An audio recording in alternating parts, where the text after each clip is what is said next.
أعوذ بالله من الشيطان الرجيم. بسم الله الرحمن الرحيم. لا أقسم بيوم القيامة ولا أقسم بالنفس اللوامة. أيحسب الإنسان أن لن نجمع عظامه بلى قادرين على أن نسوي بنانه بل يريد الإنسان ليفجر أمامه يسأل أيان يوم القيامة فإذا برق البصر وخسف القمر وجمع الشمس والقمر يقول الإنسان يومئذ أين المفر كلا لا وزر إلى ربك يومئذ المستقر ينبأ الإنسان يومئذ بما قدم وأخر بل الإنسان على نفسه بصيرة ولو ألقى معاذيره لا تحرك به لسانك لتعجل به إن علينا جمعه وقرآنه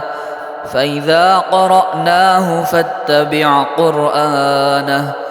ثم إن علينا بيانه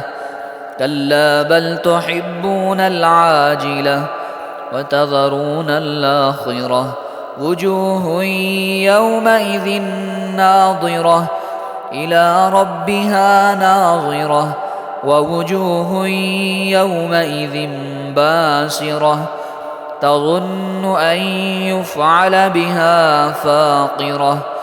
كلا إذا بلغت التراقي وقيل من راق وظن أنه الفراق والتفت الساق بالساق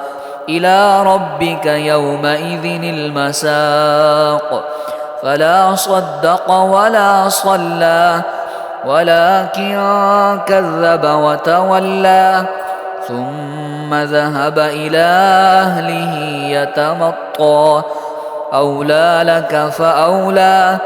ثم أولى لك فأولى أيحسب الإنسان أن يترك سدى ألم يك نطفة من مني يمنى ثم كان علقة فخلق فسوى فجعل منه الزوجين الذكر والأنثى أليس ذلك بقادر على أن يحيي الموتى